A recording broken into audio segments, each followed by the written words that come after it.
Through the Gates is produced under the support of the Coloradans for Responsible Wildlife Management to enhance, promote, and defend the North American model of wildlife conservation and responsible wildlife management. That's our mission. We're engaged in fighting at every level so that wildlife management remains science-based and conservation continues to work for our wildlife. To learn more and join the movement, visit SaveTheHuntColorado.com.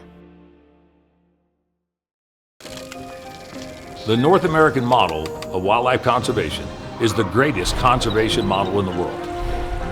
It's a success story that should be shared and celebrated because everybody is a part of it.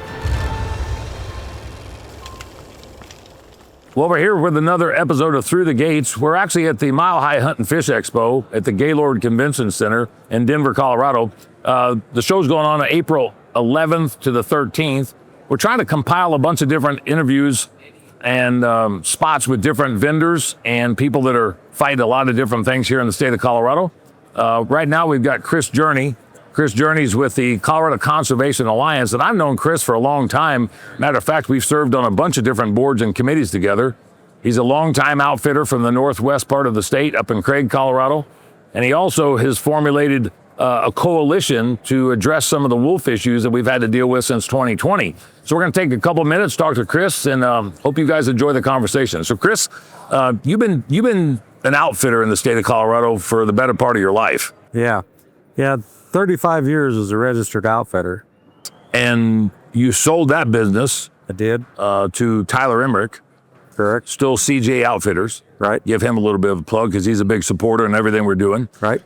You and I worked on a ton of different things. You actually helped start CRWM, and you sat on the board as the vice president for the Colorado Trappers and Predator Hunters Association, and we butted our heads at a bunch of different levels within Colorado Parks and Wildlife, and even previously with the Colorado Division of Wildlife. So what you got going here, the Colorado Conservation Alliance, give a little bit of a synopsis on what that is and what you're trying to do and how you got it started, where you're at and where you're trying to go. So it all started in light of Amendment 14 on the wolf issue. And right away we recognized that there was significant deficiencies in the plan. And so even throughout the process, it's kind of a reverse engineering mindset. So you do all these things after the plan is set in place, where the process really says that you should do it beforehand, and that's where we get into the legal challenge, because under the federal regulations, the federal law, anytime that you introduce an endangered species, you've got to go through a NEPA process. So the NEPA process outlines a number of different circumstances that would be affected in Colorado, and also outlines any problems and then how to mitigate those problems. And then there's an analysis done throughout the state. So before you go further, just give an overview of what the acronym for NEPA is. NEPA is the National Environmental Policy Act, and it's well known in certain circles, but on the sportsman level, we only get into the fringe aspect of it. We don't play in the NEPA process very often.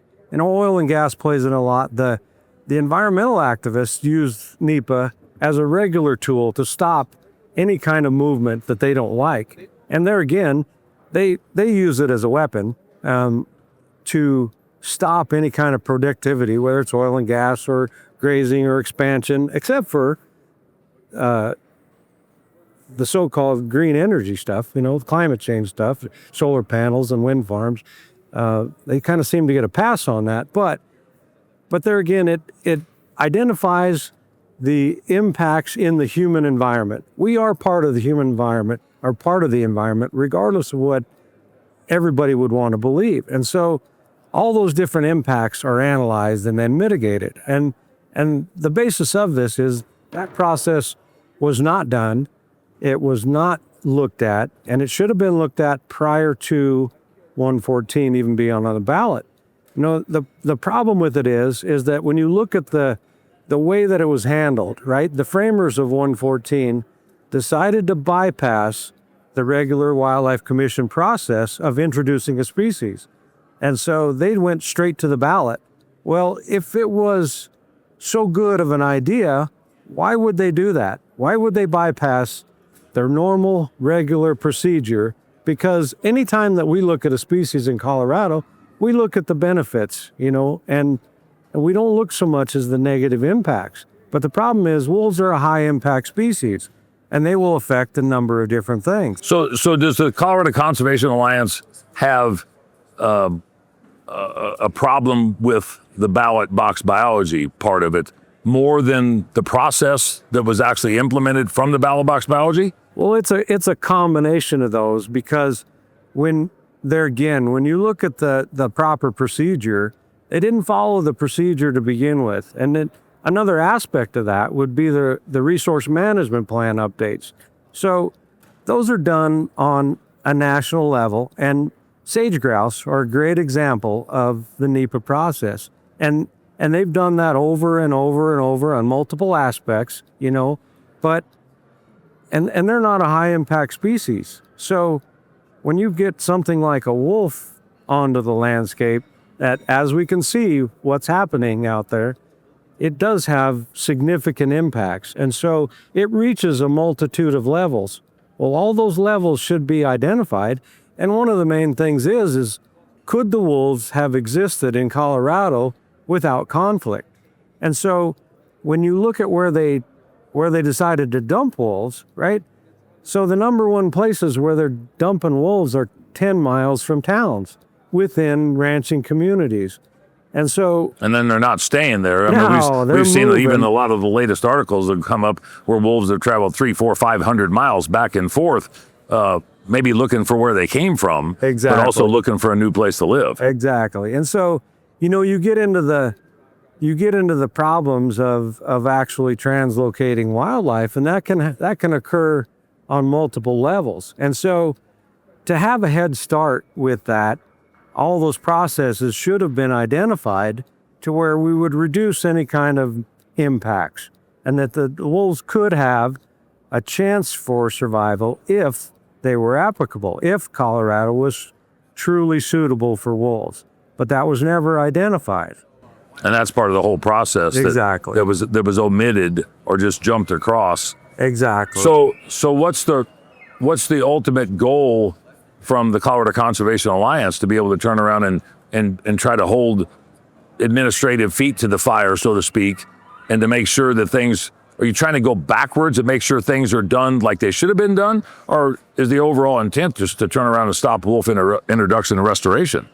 Well, initially, we want to go back and have them identify the process, right? Because Colorado has 6 million people. Everything's been compared to Yellowstone and Idaho and Montana and Wyoming as a success story. Well, our landscape is significantly different. Yeah, significantly. Colorado has twice as many people as those three states combined. So the likelihood that we can have the same scenario here that exists up there it's not realistic. No, and you and I talked about this before. 6 million people, 84 million annual visitors. Right. And then you look at the demographics, the geographics of the state. There's a lot of areas in this state that are above alpine tundra and above timberline that there's no wildlife during the winter. There's no agricultural production during the winter. So all that stuff drops down into the lower valleys into different places for winter range. Right. Well, then the wolves go down into that country. Absolutely. And that's where all the people are, is in the winter range. Absolutely. And so you're going to see more and more conflict. And to your point, I think that, looking at the repercussions or ramifications of what wasn't done, knowing full well that it was likely to happen, just like what I explained. Right. That these are things that the general public is probably having questions and consternations about what they're doing on their end and how that might actually affect maybe an overall management goal of what Colorado Parks and Wildlife and the state of Colorado could do. Right. And the wolf is a great animal. But the reality of it is, with the things that we've seen happen, is it truly fair to the wolf to put him in this environment? The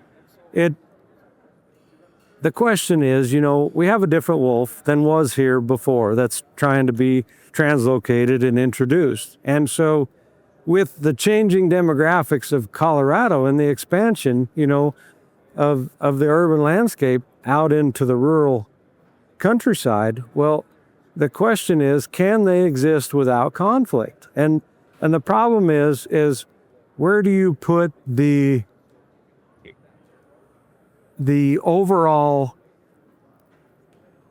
preference on different species and people and where we fit in the landscape? You know, the mindset says that we need to tolerate everything and that we need to be removed from the landscape, or we need to scale down what we do. But that's not going to be reality. And so everything has to fit within the parameters of the human environment. And so we are a part of that equation, whether anybody likes it. And that's what NEPA identifies. You know, NEPA will tell us where all those deficiencies are and how to mitigate them. And even when you look at numbers of wolves, you know, the problem, again, with reverse engineering is that this thing has an unlimited wolf population and an unmanaged wolf population.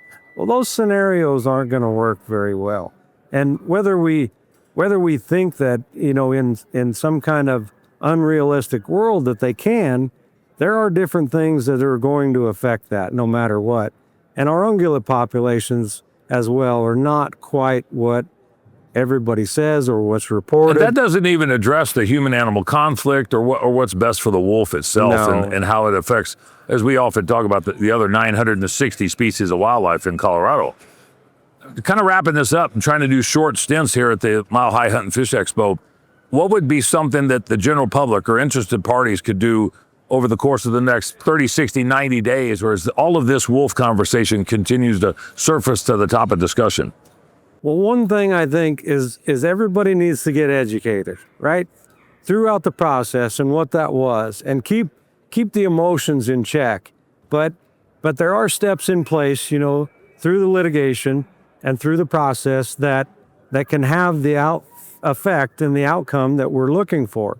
But there again, we're asking just for the identification of that and the process. And so I would encourage everybody to look through what NEPA is, what resource management plans updates are, and what that will actually do, instead of just dumping wolves out on the landscape and saying, good luck. Hope it works out well for everybody. That's a good point, Chris. And if somebody's watching this and it just comes across their feed and they voted for wolves, maybe because they wanted wolves, they wanted to hear a howl, maybe they went to Yellowstone and they saw the great, you know, species that they are.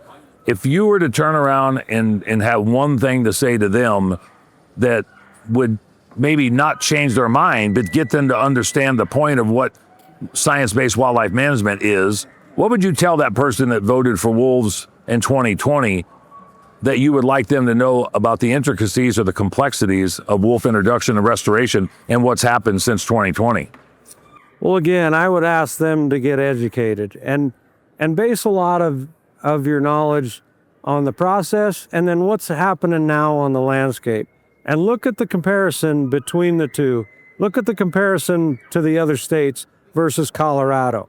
And really educate yourselves on the intricacies of those dynamics and what would happen. The process and procedures is an important part of it. And if we were doing anything else, we would have those done. You know, just like they have been in the past. Those would have been identified prior to any vote. But ask yourself why that wasn't done through the regular commission process and why it bypassed that to go to the ballot. Those are good points. Those are good points. And I think any logical, educated individual that really cares about wildlife and wildlife management, whether they're pro-hunting or not, the steps that were in place and put into place from the Endangered Species Act and the Migratory Waterfowl Acts and the Lacey Acts and all the stuff that we've done throughout the course of wildlife management history, they were put in place for specific reasons and for specific protocols. If those hadn't been adhered to on all species, would we have the wildlife resources that we do today? And I think that looking at threatened and endangered species, these are complex situations, and Colorado is the first state in the country to turn around and do an introduction of a threatened or endangered species by a ballot initiative by the voter public. In a closing statement, what would you say a call to action would be for anybody who's listening to this or watching it, that they could get engaged or they could turn around and support your efforts with the Colorado Conservation Alliance? Yep. And again, I'd encourage them to get informed and go to our website. It's cocoal.org, and look at the issues that are at hand, and then pay attention to what's happening. But we have a multitude of outreach opportunities and even donation opportunities. And we're not asking for any monetary gain out of this. All this is just done to where the proper procedures and protocol can be identified and put into place. Good deal. Well, thanks a bunch, Chris. We'd like to have you back on at some point in time, maybe for a longer conversation. We're just trying to fit everybody in at this point in time. But this is another Through the Gates podcast at the Mile High Hunt and Fish Expo here in April at the Gaylord Convention Center in Denver, Colorado. And for more information, look up the Colorado Conservation Alliance and follow CRWM at SaveTheHuntColorado.com. Thanks a bunch, Chris. Thank you. If you want to support a company that supported the efforts to defeat Proposition 127, then you need to support Davis Tent. Davis Tent has provided quality canvas goods for outdoorsmen for the last 50 plus years. For more information, go to davistent.com. If you want to support another business that was instrumental in helping us defeat Proposition 127, check out Salida Gun Shop. Salida Gun Shop in Salida, Colorado provides quality products, expertise, and knowledge from individuals that actually do what they sell. Go to salidagunshop.com.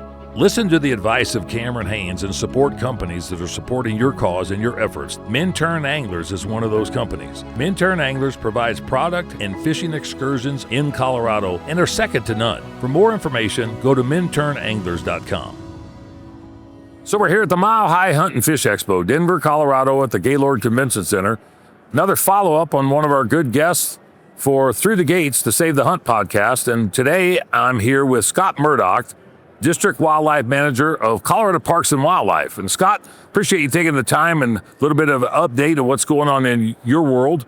But give us a little bit of a background of who you are, what you do, and how you got to be where you're at. Sure. Thanks, Dan. I appreciate having this conversation. It's really good to be here and hanging out. So I'm a District Wildlife Manager, and I've been working with Colorado Parks and Wildlife for about 17 years now. I work kind of in the conifer area, Area 1, which is what we call it. And that essentially covers sort of the 285 corridor from Morrison all the way up through Bailey. 17 years. Yes. Same location? So I've worked a few different areas. So conifer, I've been here for the last 10 or 12 years. Before that, I was actually up in Grand County, so in the Grand Lake District. And then prior to that, I went through training and floated around the state for about another year, kind of doing some different work. So I've been in a handful of areas and kind of seen a variety of different perspectives from around the state.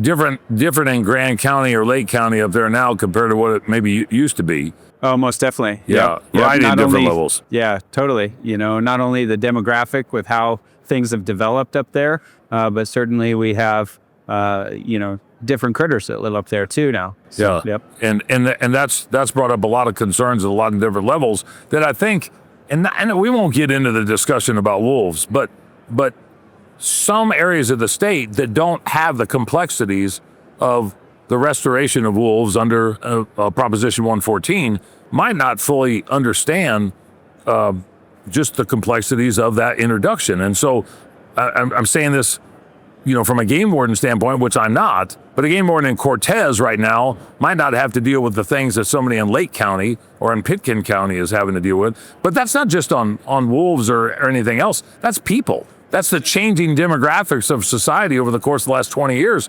Explain how that works, not on the wolf deal, but on the people side of it. How does that work as far as trying to educate the general public in what you've seen transpire over the course of the last 17 years of your career? Sure. Yeah, just kind of as a general example, let's say bear conflicts, right? You get a whole different set of education, depending on if you're in one part of the state or the other.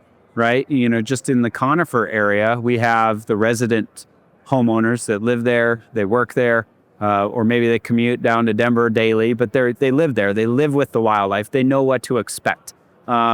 Versus folks where we have Airbnbs, right? They may have an Airbnb in Conifer, and we're going to get different people coming into those communities. And so we have to reach those people. How are we going to educate folks that might use an Airbnb?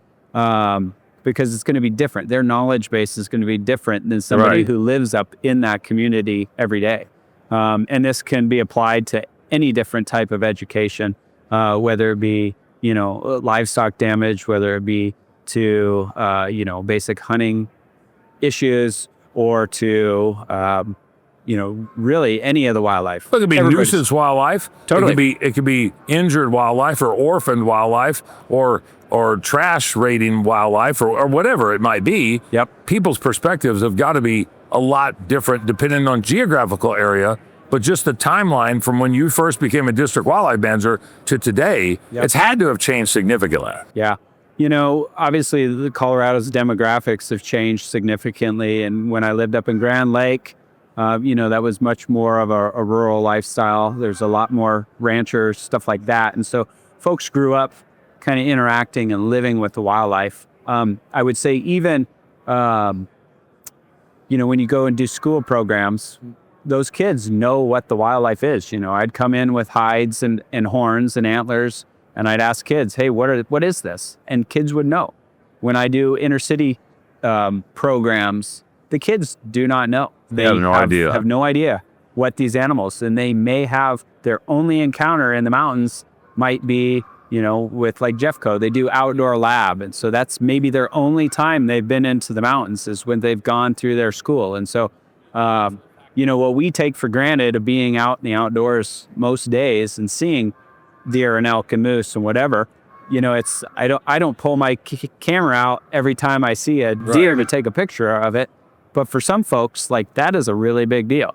And we have to kind of keep that into perspective of a lot of these people don't know, That's a whole common lot about- occurrence. Super common. This stuff is on Super the wildlife. common. The wildlife is on the landscape, Yep. and for somebody that hasn't been around it, Yep. and you see that frequently, especially during the summer season when you got the tourists. But that's Yep. why people go to Yellowstone. That's why they go to Rocky Mountain National Park. That's why they go to different locations where there's a plethora of wildlife that you and I know that's there. But a lot of times, other people have no clue that it's there. When they see it, it's an experience. It's not just an incidental opportunity. Yep.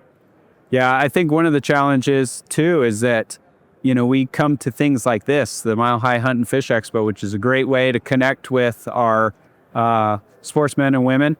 But these are the people that already know what Colorado Parks and Wildlife is doing, and they know what we are.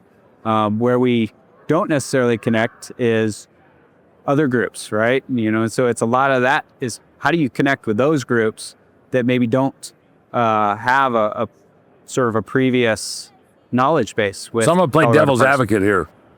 I don't know anything about wildlife. Sure. Some people would say I don't know anything about wildlife anyway, but let's say hypothetically, I don't know anything about wildlife. I walk up to you and say, I see you work for this Parks and Wildlife. Sure. What is that? What do you do? Yep. What would you tell them? So what I tell them, and this is a common thing that I run into, for instance, last fall during the elk rut, we get a lot of people at Evergreen Golf Course that drive by and they see the elk rutting and chasing golf carts and stuff. And so that's the exact thing. Oh, what do you do? Do you work for the golf course? Do you work for the town? Whatever. Actually, I'm a wildlife manager. So my responsibility is to help manage the wildlife here in Colorado. And so I do that through kind of three different avenues, right? We have law enforcement, we have education, and then we also have biology. And so I explain that first off, we're biologists. And so part of our job is to collect data on these wildlife so that we can better manage the wildlife. I tell them that we hunt and we fish to help manage those wildlife populations. And in order to be informed and know about this wildlife, we have to know the basics of wildlife, right? We have to know where they live, what they do, what are the habitats that they use. And so through that conversation, I can basically explain, hey, this is what the elk are doing. this is why we have a closure at a certain time of the year, maybe in this particular area. And you can kind of walk it through of, hey, see why that elk is rounding up these cows in this group. This is called a harem. And, we kind of just explain the basics and just give them a few fun facts, and that kind of opens their eyes of, hey, there's a lot more to this. The common thing when in that situation that you might get is, oh, look, the dad elk or the dad is with all the females and the babies, the moms and the babies, and dad's protecting them all. And it's, well, that's not exactly what's going on, right? That's not exactly it. And so it's kind of talking to them at a base level, and then building up the education from there. But really, I try to just kind of highlight the fun things, right? Wildlife shouldn't be, or doesn't always have to be a political issue, right? We can talk about the fun things and the neat facts about how wildlife is interesting, because, for me, that's half the reason why I became a wildlife officer, is because I found wildlife so fascinating. And I think all of us have fun experiences that we can think of when we've been out in the woods or seen animals or seen interactions between animals. And it makes you want to be around animals more, right? It makes you want to interact and see them and all that stuff. And a lot of people just have never had that opportunity. And so maybe that's one quick thing that I can do when I'm out talking to somebody, is just show them why this wildlife is so cool. So the flip side of that is then you have people that come up to you or call you and call the office and say, I've got raccoons in my dumpsters and I got squirrels in my attic. Yep. That's not necessarily something that CPW addresses like they used to when it was the old Division of Wildlife or maybe Game and Fish. Sure. How do you handle that from a problem-solving capacity and from an education deal? Because that's different than somebody that sees something on the landscape with the dad and the cows and the calves. This is something that's living above their kitchen or that's eating holes in their walls. Yep. So a lot of our wildlife laws are made so that the public has the ability to manage wildlife themselves, in particular wildlife that's causing damage. And so the damage statutes are pretty open for folks to kind of handle those problems, whether that's them physically killing that animal, whether it's them trapping that animal, or oftentimes it's more somebody hiring somebody who can handle a problem for them. And just to emphasize, that's for protection of private property, correct, human health and safety, damage to your personal effects and so forth. And I think that, because I'm in the wildlife control business, that's the same thing that we keep telling people over and over and over. And we get people all the time, well, there's a dead deer in my yard. Okay, well, it's not the state's yard, it's in your yard, but it's not my deer. Well, if it just fell over dead, maybe the CPW would be concerned about it. But if it got hit by a car a quarter mile away and ended up in your yard, it's your responsibility for the most part. Yep. The city might do it, the county might do it, but CPW doesn't have the resources to turn around and go worry about every roadkill animal or every deceased animal or every squirrel in somebody's attic or every raccoon underneath somebody's deck. Sure. If that was the case, you guys wouldn't have 1,000, 1,200 employees. You'd have 10 or 15,000 employees, and it still probably wouldn't be enough to be able to address all the issues. If you were having to deal with people on a regular basis, just strictly on the nuisance side, do you think that they would become more educated about wildlife management as a rule? Or do you think that they've got so far to one side or the other, taken away from the actual structure of what wildlife is and how it's managed, that maybe we can't bring them back from the uneducated side? Is there a way to bring them back to where they understand from a management side? It's that question's tough. I would say there's avenues to connect with a lot of people. I think there's a lot of people that have a genuine interest in wildlife. They just don't necessarily know anybody, or there's no nexus for me to get and have those one-on-one conversations, right? Those are going to be the best conversations to teach people about wildlife, is to have somebody who's knowledgeable about wildlife speaking directly to that person, right? There's ad campaigns on TV, there's other things that are certainly helpful, But certainly one-on-one conversations are some of the best that I've experienced, right? And it's a challenge to really have that. It's a difficult subject. It is. It's how can I have a one-on-one conversation with somebody who has no idea about wildlife when maybe we don't have any interests or commonalities together, right? How can we get into the same room and have those conversations? When you bring up same room, you're in this room here with sportsmen and women, hunters and anglers. You have an education booth sitting behind me. Yep. This is part of the process, but this isn't so much speaking to the choir. It's a question and answer session a lot of the times. Yep. But you do the same thing for schools. You do the same thing for other events. It's not just hunting and fishing events. Correct. What sort of other events do you guys attend organizationally, agency-wise? Sure. So when I'm doing actually next week, I do a talk with a Realtors Association. So Colorado Mountain Area Realtors. I'm probably messing that acronym up, but anyways, there's a group that they can get a mountain certification with their Realtor group.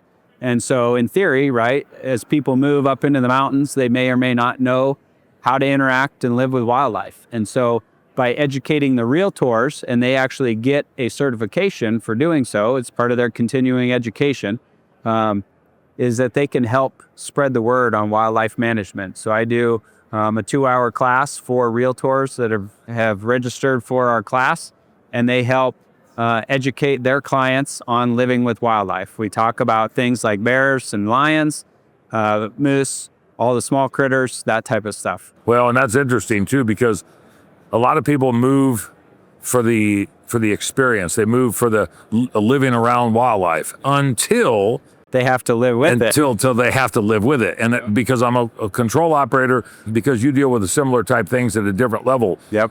People love deer and elk until they start rubbing all the bark off their trees when they're growing their antlers and trying to get the velvet off, or until they start digging in the garden, until they start turning around and tearing stuff up. Yep. They don't like that. I mean, I had elk complaints last year and things that I don't address, but I could turn over to the agency. Sure. That elk were actually eating paint off of a car. Wow. And they were doing it like a horse would do. Well, Sure. It turned out to be it's a ceramic coating that the guy put onto the car that attracted the elk to protect the paint on the car, and that actually brought the elk to the car to turn around and eat it. Well, they had elk all over the place. They said, this is the greatest thing since sliced bread, until they started eating off of my Jeep. Yeah, everybody's got that line in the sand, and some people have a lot of tolerance for wildlife, and some people have very little tolerance, right? Some people feed the bears, other people want to shoot the bears, right? And then the vast majority of the people are somewhere in the middle, and so it's a challenge trying to figure out, okay, how can we have landscape because regardless of where you live, you are in wildlife habitats. Right. Okay. It might not be as effective as it used to be, but you are living in wildlife habitat. And so, even if you live in a suburb of Lakewood, right, that's going to be habitat to some sort of critter. Maybe it's rabbits, maybe it's foxes and squirrels and bobcats and whatever else, but you are providing some level of habitat. And they've for those expanded their critters. territory in. Totally. And I want to emphasize, while it's not science driven, it's a pretty good synopsis to say that the animals have learned to adapt. It's not that they got pushed out of one spot to another. They've expanded their territory because the wildland territory has become smaller and smaller and smaller. Sure. People that live in and around the Front Range have open space. Yep. Open space is primarily for recreation and some sort of get outdoors. Yep. But wildlife takes advantage of that. But then wildlife turns around and takes advantage of what's past the open space when it keeps coming into the urban corridors. There you got the food sources, you have the pets, you have the gardens, you have the flowers, you have the prime living conditions that they didn't have over there, but it was pretty good over here because they didn't have to worry about predators as much. Sure. You got to worry about cars, barking dogs. They become a pest to some and a pleasure to others. Yep. If you had a little bit of time to sit and educate people on something that they just moved into the state, they moved to Conifer, the realtors aside, what would you tell them in a 5-minute overview and scenario that you met them at Safeway or something and they wanted to know what you did? So Should we be afraid of bears? Should we be afraid of lions? What should we do with coyotes? What about all these other critters that the realtor told me about? What would you tell that person in 5 minutes? Right. Yeah, that's probably the most common one that we get is, I'm afraid to have my kids out. They're going to get eaten by a bear, going to get eaten by a lion. Bottom line, we have more people that get injured by deer and elk where I worked up in Conifer than bears and elk or bears and lions combined. When I worked up in Grand County, moose were the big ones. Like, you really have to pay attention, particularly if you have a dog. You really have to pay attention when your critters are out. The thing that we probably try and educate a lot about is conflicts with deer. So feeding of deer and elk, for that matter. Not only is it really detrimental to them, but it creates both habituation, it attracts predators, it spreads disease, those types of things. Fencing's also a big one. Fences that are too high. I had a call about this morning where the deer couldn't get over the fence, gets chased by a dog, breaks its neck, and dies there at the edge of the fence. We probably have more deer that die in fences than I have with people poaching them in Conifer and Evergreen, by far. And I think the other officers would agree with me on that. But it's if you are moving into their habitat, right? This is semi-rural to rural habitat, right? You are moving into the areas where deer, elk, bears, and all these other critters live. You have to be willing to accept some level of damage in order to live with these wildlife, right? It's not saying you can't handle some sort of situation that arises, but understand that you will have some conflicts at some point. Maybe you have backyard chickens. At some point, you are going to have an issue with a fox. If you are going to be planting your aspens and your petunias, at some point, you're going to have a deer or elk come and rake your trees or eat your flowers. And to some extent, you're just going to have to tolerate that, right? It's if you want to see these animals, where else are they going to go? Because the wildlife cannot just go live up in the wilderness by themselves, right? They utilize really large landscapes, and they have to have habitats of all types, all elevations, and they have to be able to move in and out of these different areas freely, right? We've got to have those components of habitat in close proximity to each other for that habitat to be effective. And sometimes that means our house might be the water source, or this spot where that they can use as shelter. So if you want to have wildlife, we have to have a little bit of tolerance when it comes to that type of stuff. These conversations could go on and on and on because you got 17 years, but there's 961 species of wildlife and 78 game species and 5.9 million people and 84 million visitors. You just got statistics on top of each other. We'd like to turn around and get you back in the studio sometime in Evergreen when it's feasible for you. We'll schedule it. If you looked at what you have to do over the course of the next 30, 60, 90 days, you don't have a 40-hour week job, even though you're really on a 40-hour schedule. Yeah. But you are the first responder to wildlife and natural resources and the educator in your geographical area. Absolutely. How many square miles do you oversee from a district wildlife standpoint just for you yourself? Oh, I probably, maybe 1,000 square miles. And I've got one of the smaller districts actually in the state. There's some of the districts that are 4, 5, 6 times the size of mine. Largely it's tied because we've got a little bit higher population over here. So we've got, more people, more potential conflict. But yeah, it's a lot of country to cover, and my phone rings pretty constantly. Well, we won't keep you here anymore. I know this gentleman's got another seminar coming up in this space. But Scott Murdoch, appreciate you taking the time and a little bit of conversation. Love to get you on at a longer time and see what we can do to, jump into some of these conversations a little bit deeper. Fantastic. But we got Scott Murdoch with Colorado Parks and Wildlife District Wildlife Manager out of Conifer. And so this is another episode, of update of Through the Gates, and we're at the Mile High Hunt and Fish Expo in Denver, Colorado. Thanks, Scott. Thanks, Dan. Thanks for joining us for this episode of Through the Gates. For more content like this, make sure that you like, follow, and subscribe on all of our channels. That's for this episode of Through the Gates.